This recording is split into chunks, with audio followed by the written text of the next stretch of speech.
আমার প্রিয় ছাত্রছাত্রীরা, তোমাদের মধ্যে অনেকেই আমাকে বঙ্গভূমির প্রতি কবিতার প্রশ্নোত্তরের জন্য অনুরোধ করেছিলে।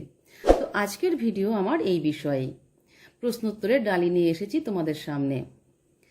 আর দুই একটা কথা বলে রাখা দরকার, ক্লাস 9 এবং 10 তোমাদের কিন্তু বোর্ডের পরীক্ষার প্যাটার্ন কীরকমভাবে হচ্ছে সেটা বোধহয় তোমরা এখনো জানো না, যে এমসিকিউ প্যাটার্ন হবে না পুরনো পদ্ধতিতে হবে। তো যেভাবেই হোক না কেন তোমাদের যাতে কোনো অসুবিধে না হয় তার জন্য দুরকমভাবেই আমি প্রশ্ন তৈরি করেছি। এবং তোমরা খাতা পেন নিয়ে নিশ্চয়ই বসে গেছো, তাহলে তোমরা লিখে নাও, আমি ডিকটেট করছি। আর ডিকটেশনের ফলে কি সুবিধে হবে, তোমাদের লেখার গতিও বাড়বে আর তোমাদের সাবলীলতাও আসবে, কারণ বাংলা লেখা এবং পড়া দুটোই তোমাদের কম হয়। তাহলে আমি শুরু করি। মোট 45টি এমসিকিউ প্যাটার্ন কোশ্চেন আছে। বঙ্গভূমির প্রতি কবিতাটি কার রচনা? কবি Madhusudan Dutt. My native land good night, এই লাইনটির কবি কে? Lord Byron.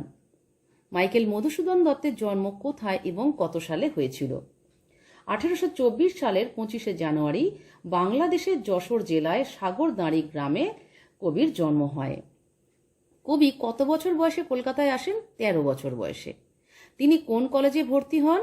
হিন্দু কলেজ, বর্তমানে প্রেসিডেন্সি বিশ্ববিদ্যালয়। কবি কার প্রিয় ছাত্র হয়ে উঠেছিলেন? কলেজের অধ্যক্ষ D.L. রিচার্ডসনের প্রিয় ছাত্র হয়ে উঠেছিলেন। কবির একটি চতুর্দশপদী কবিতার নাম লেখো। বঙ্গভাষা। মধুসূদন রচিত একটি নাটকের নাম লেখো। পদ্মাবতী। কবির রচিত একটি প্রহসনের নাম কি? একেই কি বলে সভ্যতা। মধুসূদন রচিত একটি কাব্যের নাম লেখো। কবি পরিচিতিতে 3টি নাম আছে, তোমরা যে কোনো একটি লিখতে পারো। আমি বলবো বীরাঙ্গনা। আচ্ছা, কত খ্রিস্টাব্দে কবির মৃত্যু হয়? 1873 সালের 29শে জুন কবির মৃত্যু হয়। কবির রচিত শ্রেষ্ঠ কাব্য কোনটি? মেঘনাদ বধ কাব্য। কোন মহাকাব্য অবলম্বনে তিনি মেঘনাদ বধ কাব্য রচনা করেন? রামায়ণ মহাকাব্য অবলম্বনে। কবি বাংলা সাহিত্যে কোন বিশেষ ছন্দের প্রবক্তা? অমিত্রাক্ষর ছন্দের প্রবক্তা। রেখো মা দাসেরে মনে, এখানে দাস কে? এখানে দাস কবি মধুসূদন নিজে। কি ধরনের কবিতার জন্য তিনি বিশেষ খ্যাতি অর্জন করেন? চতুর্দশপদী কবিতার জন্য। পরমাদ কথাটির অর্থ কি? প্রমাদ বা বিপদ। এই কবিতায় প্রবাস বলতে কি বোঝানো হয়েছে? পরবাস বা বিদেশ। কবি কার কাছে মিনতি করছেন? বঙ্গমাতার কাছে। কবি কাকে মধুহীন না করার প্রার্থনা করছেন? কবি বঙ্গমাতার কাছে রক্তিম কোমল পদ্মের মতো হৃদয়কে মধুহীন না করার প্রার্থনা করছেন। মধুসূদন কি মিনতি করছেন? মধুসূদন বঙ্গমাতাকে তাকে মনে রাখতে মিনতি করছেন। কবির কোন ভাষার প্রতি আকর্ষণ ছিল? ইংরেজি ভাষার প্রতি। কবি মধুসূদন কিসে ভয় পান না? মৃত্যুতে ভয় পান না। মধুহীন বলতে কবি কি বুঝিয়েছেন? মধুহীন বলতে কবি মধুসূদনহীন বুঝিয়েছেন। মনক কোকোনদ শব্দের অর্থ কি? মনক কোকোনদ শব্দের অর্থ হল মন রূপ রক্তিম পদ্ম। কবি বঙ্গমাতার কাছে কি বর প্রার্থনা করেছেন? কবি বঙ্গমাতার কাছে অমরত্বের বর প্রার্থনা করেছেন। জীবতারা বলতে কি বুঝিয়েছেন? জীবতারা বলতে জীবন রূপ নক্ষত্র বুঝিয়েছেন। এবার চলে আসি 28 নম্বর প্রশ্নে। দেহ আকাশ কথাটির অর্থ কি? দেহ রূপ আকাশ। জীবন নদে বলতে কবি কি বুঝিয়েছেন? জীবন নদে বলতে কবি জীবন রূপ নদী বুঝিয়েছেন। চিরস্থির কবে নীর কথাটির অর্থ কি? নদীর প্রবাহ কখনো স্থির থাকে না। অমৃত হ্রদে পড়লে কি গলে না? মক্ষিকা বা মাছি। সেই ধন্য নরকুলে। কে ধন্য? যাকে লোকে ভোলে না। নাহি মা ডোরি সমনে বলতে কি বোঝো? তিনি মৃত্যুতে ভয় পান না। অমৃত হ্রদে পড়লে কি হয়? অমর হয়। মনের মন্দিরে বলতে কি বোঝো? মন রূপ মন্দিরকে বোঝানো হয়েছে। কহ গো শ্যামা জন্মদে কাকে বোঝানো হয়েছে? শস্য শ্যামলা বঙ্গভূমি বা বঙ্গমাতাকে বোঝানো হয়েছে। বর দেহ দাসে সুবরদে। সুবরদে বলতে কাকে বোঝানো হয়েছে? এখানেও বঙ্গমাতাকে সুবরদে বোঝানো হয়েছে। মানসে মা যথা ফলে, মানসে বলতে কি বোঝো? এখানে মানসে অর্থাৎ মানস সরোবরের কথা বলা হয়েছে। কি বসন্তে কি শরদে, কথাটির অর্থ কি? কথাটির অর্থ সর্ব ঋতুতে বা সকল ঋতুতে। ফুটি যেন স্মৃতি জলে, কথাটির অর্থ কি? ফুটি যেন স্মৃতি জলে কথাটির অর্থ হলো স্মরণে থাকা। যাচিব যে তব কাছে, কবি কি চেয়েছেন? কবি চিরস্মরণীয় হয়ে থাকতে চেয়েছেন। প্রবাসে দৈবের বসে বলতে কবি কি বুঝিয়েছেন? প্রবাসে বা বিদেশে দৈব দুর্বিপাকের কথা বুঝিয়েছেন। সাধিতে মনের স্বাদ, কবির মনের স্বাদ কি ছিল? ইংরেজি সাহিত্যে অমর হতে চেয়েছিলেন। মধুময় কথাটির অর্থ কি? মধুময় কথাটির অর্থ মধুতে পূর্ণ। কবির ইংরেজি ভাষায় রচিত একটি উল্লেখযোগ্য রচনার নাম লেখো। The captive lady. তাহলে এই রইল 45টি এমসিকিউ প্যাটার্ন প্রশ্ন। এবার চলে আসছি সেট কোশ্চেনে। আমি প্রশ্নের উত্তর শুরু করছি, তার আগে একটু কথা বলে নিই। এখানে যেমন আমি একটা প্রশ্ন করেছি, রেখো মা দাসেরে মনে এ মিনতি করি পদে। এটার এগেনস্টে 4টে প্রশ্ন আছে, কিন্তু এই একটা লাইন তুলে কিন্তু এরকম প্রশ্ন হতে পারে, কবি এখানে কাকে মা বলে সম্বোধন করছেন? কবি এই মায়ের কাছে কি প্রার্থনা করছেন বা কি মিনতি করছেন? তাহলে এখানে এই টোটালটা এই দুটো প্রশ্ন নিয়ে 3 নম্বরের প্রশ্ন হতে পারে। তোমরা একই লাইনে কিন্তু এরকম অনেক রকম ভাবে প্রশ্ন পাবে, কিন্তু তোমাদেরকে খেয়াল রাখতে হবে যে প্রশ্নটা কিভাবে করা হচ্ছে। প্রশ্ন দেখেই, লাইন দেখেই কিন্তু প্রশ্নের উত্তর লিখতে চলে যাবে না। লাইন দেখো, প্রশ্ন দেখো, ভাবো, তারপর লেখা শুরু করো। শুধু কিওয়ার্ডগুলোকে ফলো করবে, কিওয়ার্ডকে সুন্দরভাবে উপস্থাপন করবে এবং আন্ডারলাইন করবে। তাহলে আমি পড়ছি, রেখো মা দাসেরে মনে এ মিনতি করি পদে। কোন কবিতার উদ্ধৃতি? কবি কে? এই প্রশ্নটি, প্রশ্নটি আমি প্রত্যেকটা প্রশ্নের প্রথমেই রেখেছি। আমি শুধু একবার বলে দিচ্ছি, আর কিন্তু রিপিট করব না। কোন কবিতার উদ্ধৃতি? কবি কে? কবি মাইকেল মধুসূদন দত্তের লেখা বঙ্গভূমির প্রতি কবিতার অংশবিশেষ। কবি এখানে কাকে মা বলে সম্বোধন করছেন? কবি এখানে তার মাতৃভূমি বঙ্গদেশকে মা বলে সম্বোধন করছেন। মা এবং মাতৃভূমি উভয়েই একান্ত প্রিয় এবং সম্মানীয়। উভয়েরই স্নেহ মায়া মমতায় মানুষ আবৃত থেকে বেঁচে থাকে। দেশ ও মাতৃকা তাই জননী স্বরূপা। কবি এই মায়ের কাছে কি প্রার্থনা করছেন বা আসতে পারে কি মিনতি করছেন? কবি তাঁর দেশমাতৃকার চরণে প্রার্থনা করছেন যে তিনি তার মনের ইচ্ছা পূরণ করতে বিদেশে যাচ্ছেন।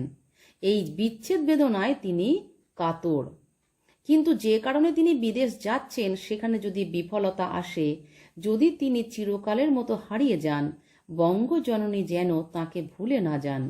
দেশবাসীর মনে যেন মায়ের আশীর্বাদে তার নামটি স্মরণীয় হয়ে থাকে।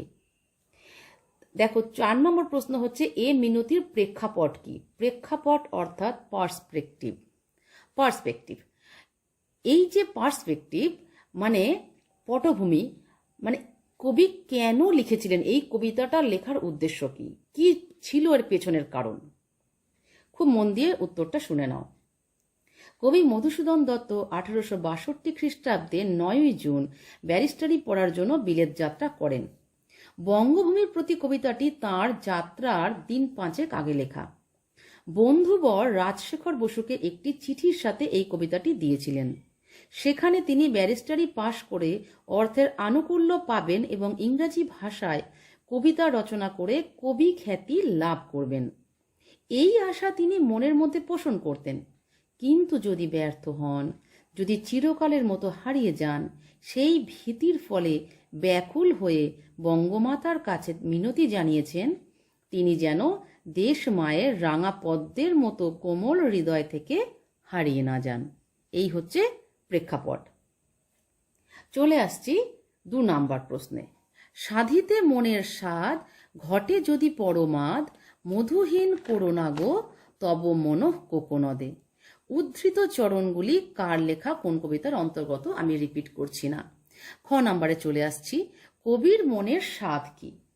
কবি ইংরেজি ভাষায় অসাধারণ দক্ষতার দরুন ইংরেজিতে সাহিত্য সৃষ্টিতে মনোনিবেশ করতে চান। তাঁর মনের স্বাদ ছিল তিনি কবি মিল্টন এবং শেক্সপিয়ারের মতো মহাকবি হবেন। মাতৃভাষা বাংলার সম্পদকে তিনি তখনও উপলব্ধি করতে পারেননি। তাছাড়া ব্যারিস্টারি পাশ করে অর্থের আনুকূল্যও তিনি পাবেন। তাঁর এই মনের স্বাদ পূরণের জন্য তিনি উক্তিটি করেছেন। মধুহীন করুণাগো কবি কার কাছে এই প্রার্থনা করেছেন এবং কেন? এই যে মধুহীন করুণাগো তব মনঃ কোকোনদে, এই একটা লাইন তুলেও কিন্তু এই প্রশ্নটা আসতে পারে। মধুহীন করুণাগো কবি কার কাছে এই প্রার্থনা করছেন এবং কেন? কবি তাঁর দেশজননীর কাছে গভীরভাবে প্রার্থনা করছেন, যদি তিনি বিদেশে সাহিত্য রচনা করে মহাকবি হতে ব্যর্থ হন এবং যদি তিনি আর দেশমায়ের কাছে ফিরতে না পারেন, তবুও যেন বঙ্গমাতা তাঁর রাঙা পদ্মের মতো কোমল হৃদয়ে মধুকবির নামটি অমর করে রাখেন। এখানে কবি মধু অর্থাৎ মধুসূদন এবং কোকোনদ অর্থাৎ রক্তিম পদ্মকে বুঝিয়েছেন। আর এই যে কবি মনঃ কোকোনদ বলতে কি বুঝিয়েছেন? মনঃ কোকোনদ বলতে বঙ্গমাতার রাঙা পদ্মের মতো কোমল হৃদয়কে বুঝিয়েছেন। চলে আসছি ঘ, পরমাদ এবং কোকোনদ শব্দ দুটির অর্থ কি? পরমাদ অর্থাৎ প্রমাদ বা বিপদ, কোকোনদ শব্দের অর্থ পদ্মফুল। চলে আসছি 3 নাম্বার প্রশ্নে। প্রবাসে দৈবের বসে জীব তারা যদি খসে, এ দেহ আকাশ হতে নাহি খেত তাহে। চলে আসছি খ নাম্বার প্রশ্নে। কবির এরূপ মনে হওয়ার কারণ কি? কবি মধুসূদন 1862 খ্রিস্টাব্দে জুন মাসে বিলেত যাত্রা করেন। বিলেত যাত্রার প্রাক্কালে কবিতাটি আসলে লিখেছেন। সেই সময় কবি বঙ্গভাষার প্রতি উদাসীন হয়ে পড়েছিলেন। ইংরেজি ভাষা ও সাহিত্যে তাঁর অসাধারণ দক্ষতা ছিল। তিনি স্বপ্ন দেখতেন কবি মিল্টন বা শেক্সপিয়ারের মতো মহাকবি হয়েছেন এবং খ্যাতি ও প্রতিষ্ঠা অর্জন করেছেন। এই বিদেশ যাত্রার প্রাক্কালে তাঁর মনে হলো, পৃথিবীতে তো মৃত্যু অবশ্যম্ভাবী। যদি দৈব দুর্বিপাকে তাঁর মৃত্যু হয় বিদেশে, তার মনে কোনো দুঃখ থাকবে না যদি বঙ্গমাতা তাঁর নামটি হৃদয়ে অমর করে রাখেন। কেন মৃত্যুতেও কবির খেদ থাকবে না? জন্ম ও মৃত্যু এই নিয়ে পৃথিবীতে চিরকালীন আসা যাওয়া, কিন্তু মানুষের হৃদয়ে অমর হয়ে থাকার বাসনাটা থেকেই যায়। কবি মধুসূদনও তাই চেয়েছিলেন। বঙ্গমাতা বা দেশমাতা যদি তাঁর নামটি চিরকালের মতো আপন হৃদয়ের মাঝে চিরস্মরণীয় করে রাখেন, তবে মৃত্যুতেও তাঁর কোনো দুঃখ থাকবে না। ঘ, বক্তার বক্তব্য পরিস্ফুট করো। এই 3টে লাইন তুলেও শুধুমাত্র একটা প্রশ্নও হতে পারে, বক্তার বক্তব্য পরিস্ফুট করো। তাই আমি একসাথে লিখেছি যাতে তোমাদের যেভাবেই প্রশ্ন আসুক না কেন তোমরা যাতে লিখতে পারো। বক্তার বক্তব্য পরিস্ফুট করো 3 নম্বরের প্রশ্ন। প্রকৃতপক্ষে কবি মধুসূদন বঙ্গমাতার কাছে খ্যাতি, যশ, অমরত্ব প্রার্থনা করেছেন। কবি জানেন মৃত্যু অবশ্যম্ভাবী, কিন্তু মৃত্যুর পরেও বেঁচে থাকার একমাত্র উপায় মানুষের মনে চিরস্মরণীয় হয়ে থাকা বা অমর হয়ে থাকা। তাই তিনি বলছেন, প্রবাসে মৃত্যু হলেও বঙ্গমাতা যদি কবিকে মনে রাখেন, তবে জাতির হৃদয়েও তিনি চিরস্মরণীয় হয়ে থাকবেন। তাঁর কীর্তি তাকে চির অম্লান, চিরভাস্বর ও অমর করে রাখবে যদি দেশমাতা তাকে করুণা করেন। এবার চলে আসি 4 নম্বর প্রশ্নে। 4 নম্বর প্রশ্ন, জন্মিলে মরিতে হবে অমরকে কোথা কবে। মাত্র এই 2টি লাইন নিয়ে আমি 2টি প্রশ্ন তৈরি করেছি। দেখো, প্রথমটি সেই একই কথা, কোন কবিতার এবং কবিকে এটা বলছি না, চরণ দুটির ভাবার্থ বিশ্লেষণ করো। 3 নম্বর প্রশ্ন, 3 নম্বর রয়েছে। চরণ দুটির ভাবার্থ কি? কবি বলছেন, প্রকৃতির নিয়মে মৃত্যু অবশ্যম্ভাবী। জন্মের সাথে সাথেই একটি একটি করে মুহূর্ত আমরা মৃত্যুর দিকে অগ্রসর হতে থাকি। এক সময় এই দেহ পঞ্চভূতে বিলীন হয়ে যায়। এই পৃথিবীতে কেউ কোনোদিন অমর হয়ে বেঁচে থাকতে পারে না। সে যতই মহাপুরুষ মনীষী হন না কেন, মৃত্যু অনিবার্য। দেহ ধারণ করলে তা একদিন লয় হবেই। এই হলো চরণ দুটির ভাবার্থ। এবার এখানে 5 নম্বর প্রশ্নে বলছে, চিরস্থির কবে নীর হায় রে জীবন নদে। একই প্রশ্ন, আমি সেই জন্য খতে চলে এলাম। চিরস্থির কবে নীর কথাটির তাৎপর্য ব্যাখ্যা করো। এখানেও কিন্তু একটি লাইন তুলে এই একটি প্রশ্ন হতে পারে 3 নম্বরের। চিরস্থির কবে নীর কথাটির তাৎপর্য কি? চিরস্থির কবে নীর পংক্তিটি কবি রূপক ছলে ব্যবহার করেছেন। উক্তিটির আড়ালে এক চিরন্তন সত্য উদ্ঘাটিত হয়েছে। প্রাণের সমাপ্তি মৃত্যুতে এবং তা অবশ্যম্ভাবী। পৃথিবীতে প্রাণ কখনো চিরকাল বেঁচে থাকতে পারে না।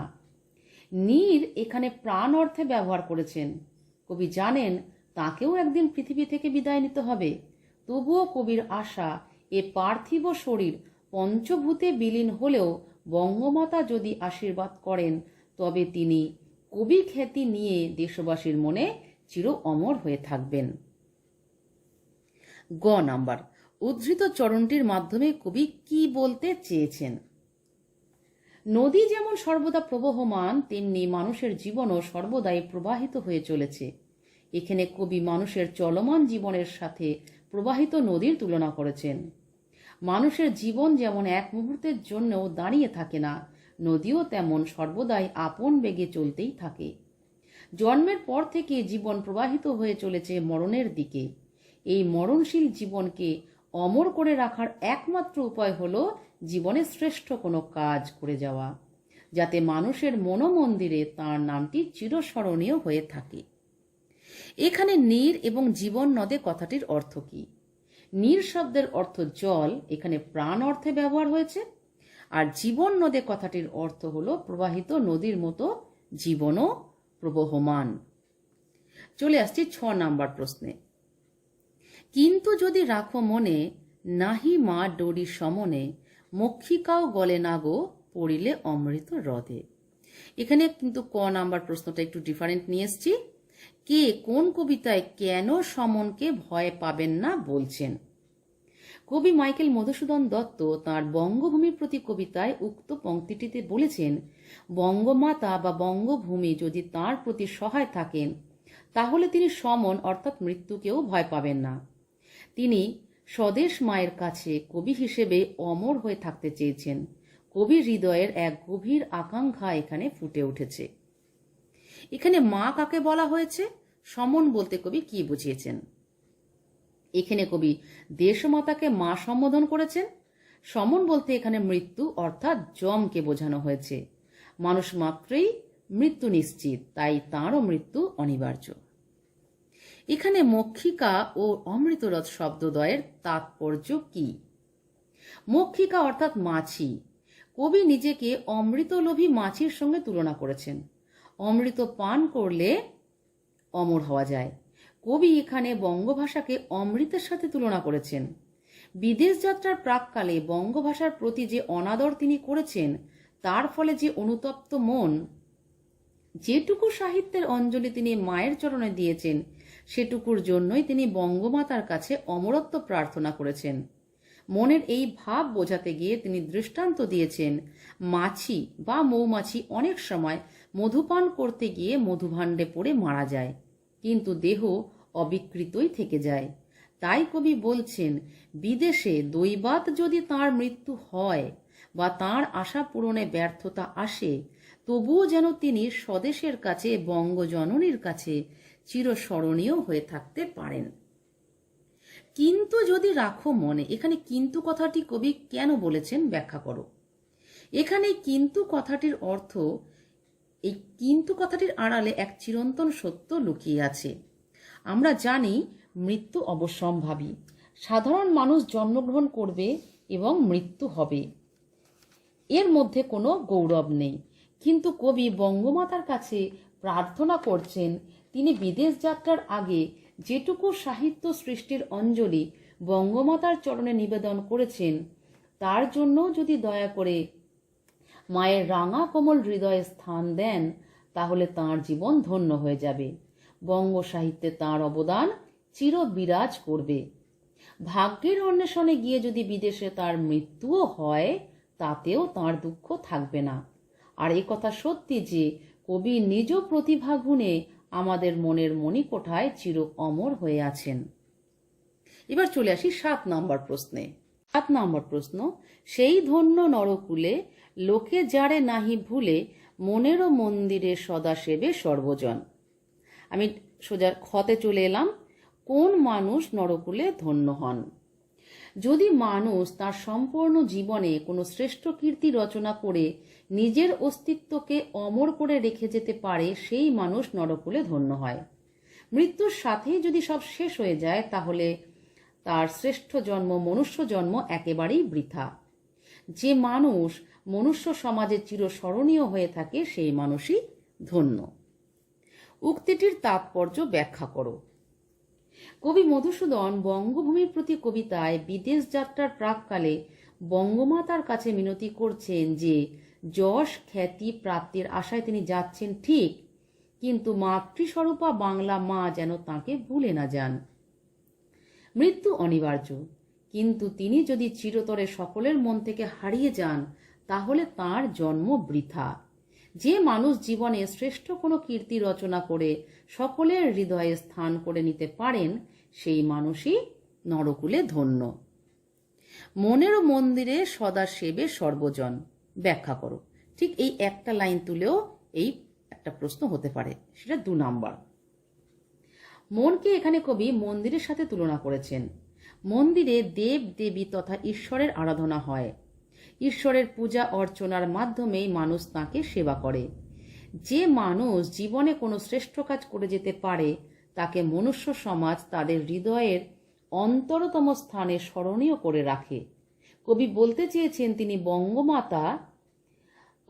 চেয়েছেন বঙ্গমাতা যদি তাঁর রক্তিম কোমল পদ্মের মতো হৃদয়ে স্থান দেন, তাহলে তিনিও দেশবাসীর কাছে চিরস্মরণীয় হয়ে থাকবেন। তাহলে চলে আসি 8 নম্বরে।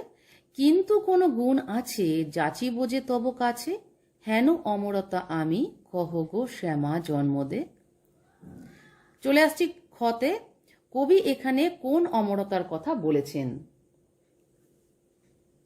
মানুষ মরণশীল, তাই জন্মের সাথে সাথেই জীবনের পথ বেয়ে অনিবার্য নিয়মে মৃত্যু আসে। মানুষ যদি কোনো অসাধারণ কীর্তি রচনা করে, তাহলে মানুষের মনে অমর হয়ে থাকতে পারে। তাই কবি বঙ্গমাতার চরণে তাঁর অমরত্ব প্রার্থনা করেছেন। মৃত্যুর সাথে সাথে তিনি মানুষের অন্তর থেকে হারিয়ে যেতে চান না। মাতৃস্বরূপা বাংলা মায়ের কাছে তাঁর বিনীত নিবেদন, তিনি যেন কবিকে বিস্মৃত না হন। গ, এখানে শ্যামা জন্মদে তিনি কাকে বলেছেন? এখানে শ্যামা অর্থাৎ শস্য শ্যামলা জন্মভূমিকে বঙ্গমাতাকে বলেছেন। জন্মদে কথার অর্থ হলো জন্মদাত্রী। এখানেও তিনি বঙ্গভূমিকে জন্মদাত্রী বলেছেন। কবির কিরূপ মনোভাবের প্রকাশ এখানে পাওয়া যায়? কবি বিদেশ যাত্রা করছেন। কবির হৃদয় দেশ বিয়োগের ব্যথায় ভারাক্রান্ত। তিনি মাতৃভাষার মূল্য উপলব্ধি করতে পারেননি। ইংরেজিতে সাহিত্য রচনা করতে গিয়ে যদি বিদেশে কোনো কারণে মৃত্যু ঘটে, তাহলে স্বদেশবাসীর হৃদয় থেকে তিনি চিরকালের মতো হারিয়ে যাবেন। এই ভয়ে তিনি ভীত, অন্তরে তীব্র ব্যথা অনুভব করছেন। তাই তিনি ভাবছেন, এমন কি কোনো কীর্তি তিনি রচনা করেছেন যে তিনি অমরত্ব প্রার্থনা করতে পারেন? এখানে তাঁর বিনয়ী মনোভাবের পরিচয় পাই। তাই তিনি বঙ্গমাতার কাছে মিনতি করেছেন যে তাঁর যেটুকুনি সামান্য অবদান আছে বাংলা সাহিত্যের ভাণ্ডারে, সেটুকুর জন্যই যেন মানুষের অন্তরে চিরস্মরণীয় হয়ে থাকেন। কিন্তু একথা ঠিক যে কবি তখনই বাংলা সাহিত্যকে সমৃদ্ধ করে রেখেছেন, যা আজও চির অম্লান হয়ে আছে। চলে আসছি 9 নম্বর প্রশ্নে। তবে যদি দয়া করো ভুল ও দোষ গুণ ধরো, অমর করিয়া বর দেহ দাসে সুবরদে। আমি ক নাম্বারের উত্তরে আসছি না, খতে সোজা চলে এলাম। কবি তবে কথাটি এখানে কেন ব্যবহার করেছেন? দোষে গুণে মানুষের জীবন। কোনো মানুষই দোষ গুণের ঊর্ধ্বে উঠতে পারে না, কবিও নয়। কবি নিজের দোষ সম্বন্ধে সচেতন। তিনি মাতৃভাষার মূল্য উপলব্ধি করতে পারেননি এবং ইংরেজিতে সাহিত্য রচনা করতে বিদেশ যাত্রা করছেন। তবুও যদি বঙ্গমাতা তাঁর সমস্ত দোষ ত্রুটি মেনে নিয়েই কবিকে মানুষের অন্তরে বেঁচে থাকার অমরত্বের বরদান করেন, তাহলে তিনি নিজেকে ধন্য মনে করবেন। তবে কথাটি কবি এই অর্থেই ব্যবহার করেছেন। কোন অমরতার কথা এখানে বলা হয়েছে? মানুষ মরণশীল, জন্মলগ্ন থেকে মৃত্যু নিশ্চিত হয়ে যায়। তবু কোনো মানুষ যদি তার শ্রেষ্ঠ কীর্তির জন্য মানুষের মনে চিরকাল স্মরণীয় হয়ে থাকে, তাকেই অমরতা বলে। কবি এখানে মানুষের মনে চিরস্মরণীয় হয়ে থাকার অর্থাৎ এই অমরতার কথাই বলেছেন।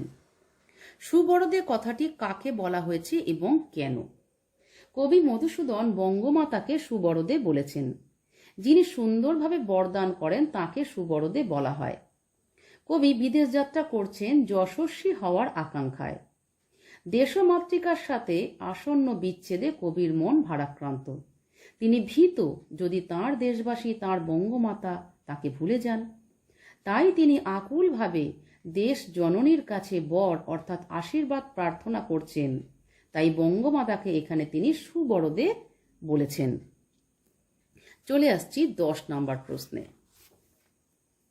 ফুটি যেন স্মৃতি জলে মানসে মা যথা ফলে মধুময় তামরস কি বসন্তে কি শরদে। খুব সুন্দর একটা লাইন, তাৎপর্যপূর্ণ লাইন।